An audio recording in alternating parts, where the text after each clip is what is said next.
बात 5 राज्यों के विधानसभा चुनाव की करें तो पांचों राज्यों में नेताएं सभाएं कर रहे हैं, एक से एक बढ़कर सभाएं हो रही हैं। एक तरीके से पांचों राज्यों को छावनी बना के यहाँ पे रख दिया है। तो आज हम आपको यहाँ पर दिखाने वाले हैं 5 राज्यों की। अगर हम लोग बात करें तो इसमें छत्तीसगढ़, राजस्थान और मध्य प्रदेश का बहुत ही अहम चुनाव होने वाला है। तो इसको 2024 का सेमीफाइनल एक तरीके से माना जा रहा है। तो आज हम लोग बात करने वाले हैं, जी न्यूज़ ने एक बहुत ही बड़ा सर्वे यहाँ पर किया है, उसकी आज हम लोग बात करने वाले हैं। क्या ओपिनियन पोल है, मध्य प्रदेश विधानसभा चुनाव में कुछ ही समय बचा है और इसी बीच चुनाव से पहले कई तरीके के सर्वे सामने आए, कई तरीके के ओपिनियन पोल सामने आ रहे हैं। अभी एक ताज़ा सर्वे आया जी न्यूज़ का, जिसमें विधानसभा चुनाव को लेकर जनता से सवाल किए गए थे। इस सर्वे में जनता ने हैरान करने वाले जवाब दिए। दरअसल जी न्यूज़ के इस सर्वे के मुताबिक प्रदेश में बीजेपी को जोर का झटका लगता हुआ नज़र आ रहा है। यहाँ पे बीजेपी के लिए काफ़ी मुश्किल हो रहा है ये राज्य बचाना। ये बहुत अहम राज्य है। इस राज्य को अगर जो भी पार्टी यहाँ से लीड करती ले जाएगी तो ये 2024 के लिए काफ़ी अहम होगा। वहीं इसमें कांग्रेस को ऐसा माना जा रहा है कि यहाँ पर इस सूबे में कांग्रेस एक बड़ी पार्टी बनकर उभरने जा रही है, यानी कांग्रेस को यहाँ पर सरकार बनती हुई साफ तौर पर नज़र आ रही है। यहाँ पे बता दें कि प्रदेश में 17 नवंबर को एक ही फेज़ में वोटिंग होगी, मतलब 17 तारीख को, नवंबर की आने वाली 17 तारीख को यहाँ पर वोटिंग की जाएगी और एक ही फेज़ में यहाँ पे वोटिंग होगी। इससे ठीक पहले सामने आए कई ऐसे सर्वे आए जो कि सत्ताधारी बीजेपी के लिए काफ़ी टेंशन बढ़ाते हुए नज़र आ रहे हैं, यानी बीजेपी के लिए साफ तौर पर यहाँ पर अच्छी खबर नहीं है। इसी दौरान जी न्यूज़ C4 का एक बहुत ही बड़ा और चौंकाने वाला यहाँ पर सर्वे आया। इस सर्वे में कांग्रेस को बम्पर सीटें मिलती दिखाई दे रही हैं, यानी कांग्रेस को यहाँ पर एक तरीके से ताबड़तोड़ जो है सीट यहाँ पर मिलती हुई दिखाई दे रही हैं।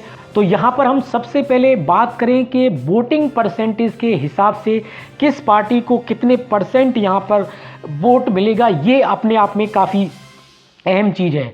तो यहाँ पर हम लोग बात करें कांग्रेस को, तो कांग्रेस को यहाँ पर 46% यानी 46% या प्रतिशत यहाँ पर वोट परसेंट मिलने के आसार हैं, यानी 46% वोट यहाँ पर सीधा सीधा कांग्रेस के खाते में जाता हुआ दिखाई दे रहा है।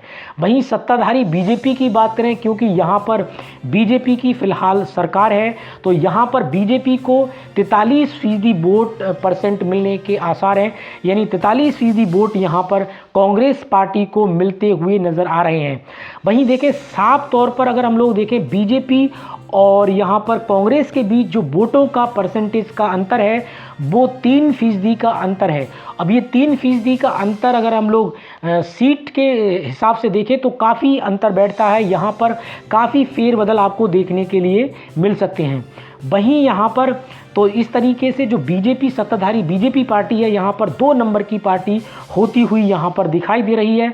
वहीं अगर हम लोग निर्दलीय की बात करें तो निर्दलीयों के खाते में भी, मतलब जो अन्य दल हैं उनके खाते में भी, जैसे अन्य दल में बीएसपी हो गया आपका, आम आदमी पार्टी की भी अगर हम बात करें वो भी वहाँ पे है। उसके बाद समाजवादी पार्टी की बात करें तो समाजवादी पार्टी में मधुबनी सीट की, जहाँ से सीएम शिवराज सिंह चौहान है, और तो समाजवादी पार्टी ने भी वहाँ पे मिर्ची बाबा को उतार दिया है। तो यहाँ का मुकाबला भी वीआईपी सीट पे काफ़ी दिलचस्प हो गया है। तो कुल मिला के इन सभी जो विपक्षी कुल मिला के इन सभी अन्य पार्टियों के लिए यहाँ पर 11% वोट मिलता हुआ दिखाई दे रहा है। अब इस तरीके से यहाँ पे देखना होगा ये विपक्षी पार्टी बीजेपी को नुकसान ज़्यादा देती हैं या फिर कांग्रेस को देती हैं, ये तो आने वाला समय ही बताएगा। अब वहीं हम बात करें जी न्यूज़ C4 सर्वे की, तो यहाँ पे विधानसभा की मध्य प्रदेश की बात करें तो 230 यहाँ पर विधानसभा सीटें हैं। यहाँ पर कांग्रेस को, जैसे मैंने पहले बताया, बम्पर सीटें मिलती हुई दिखाई दे रही हैं। कांग्रेस के लिए यहाँ पर बहुत अच्छी खबर है। तो कांग्रेस को अगर सीटों के हिसाब से देखा जाए तो कांग्रेस को यहाँ पर 132 से 146 सीटें मिलती हुई नज़र आ रही हैं, यानी यहाँ पर साफ तौर पर कांग्रेस सरकार बनाती हुई नज़र आ रही है। फुल बहुमत के साथ, फुल मेजोरिटी के साथ यहाँ पर कांग्रेस की सरकार मध्य प्रदेश में 2023 विधानसभा इलेक्शन में सरकार बनती हुई यहाँ पर नजर आ रही है। वहीं बीजेपी की बात करें, बीजेपी सत्ताधारी बीजेपी की बात करें तो यहाँ पे बीजेपी को 84 से 98 सीटें मिलती हुई दिखाई दे रही हैं। वहीं अन्य के खाते में 5 सीटें जाती दिखाई दे रही हैं। तो ये एक तरीके से बहुत ही बड़ी खबर है मध्य प्रदेश विधानसभा चुनाव के लिए। ओपिनियन पोल के हिसाब से यानी सर्वे के हिसाब से अभी आने वाले समय में चुनाव होंगे तो परिस्थिति क्या बदलेंगी, क्या अगर थोड़ा बहुत भी अगर अंतर रहेगा। फिलहाल के जो आंकड़े हैं वो कांग्रेस के पक्ष में जाते हुए दिखाई दे रहे हैं। अब ये तो जनता के हाथ में कि जनता किसको वोट करेगी। वहीं बात करें यहाँ पे साल 2018 की, तो 18 में जब विधानसभा चुनाव हुए थे तो यहाँ पर कांग्रेस को बहुमत प्राप्त हुआ था, यानी कांग्रेस की यहाँ पर सरकार बनी थी। लेकिन ज्योतिरादित्य सिंधिया के कुछ समर्थक और ज्योतिरादित्य सिंधिया जो है कांग्रेस पार्टी को छोड़ करके बीजेपी ज्वाइन कर ली। उसके बाद से यहाँ पर शिवराज सिंह चौहान को मुख्यमंत्री बनाया गया। तो ये भी एक तरीके से यहाँ पे अगर देखा जाए तो सबसे बड़ी जो बात है वो ज्योतिरादित्य सिंधिया का वहाँ पे जाना ये लोगों को शायद इतना पसंद नहीं आता।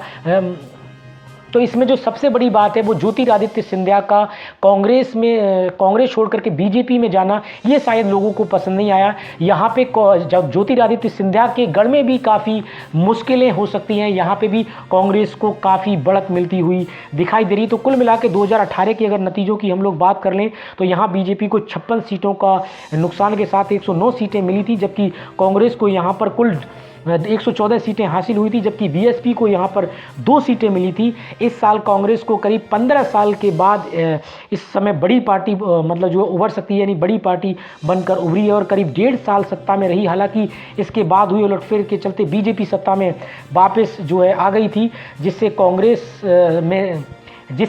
कांग्रेस से बीजेपी में आए ज्योतिरादित्य सिंधिया ने बड़ा रोल निभाया था। लेकिन फिलहाल के जो आंकड़े हैं वो ज्योतिरादित्य सिंधिया के साथ साथ बीजेपी के लिए काफ़ी बुरे आंकड़े हैं। तो इससे ज्योतिरादित्य सिंधिया की भी मुश्किल बढ़ेंगी। लेकिन फिलहाल अगर एक चीज़ अगर ओपिनियन मतलब मेरे पॉइंट ऑफ व्यू से अगर देखा जाए तो शायद ज्योतिरादित्य सिंधिया कांग्रेस में इस बार होते तो शायद वो चीफ मिनिस्टर बनते।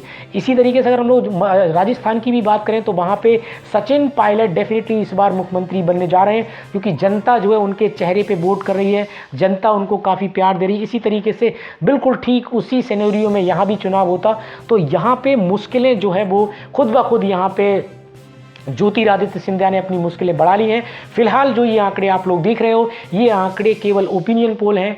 ये तो यहाँ पर जो वोट होने के बाद में जो फाइनल रिजल्ट आएंगे यानी रुझानों में जब ये बदलेंगे तभी जो है क्लियर तस्वीर साफ हो पाएगी। इसी तरीके की देश और दुनिया की खबरों के लिए आप हमारे चैनल के साथ जुड़े रहिए।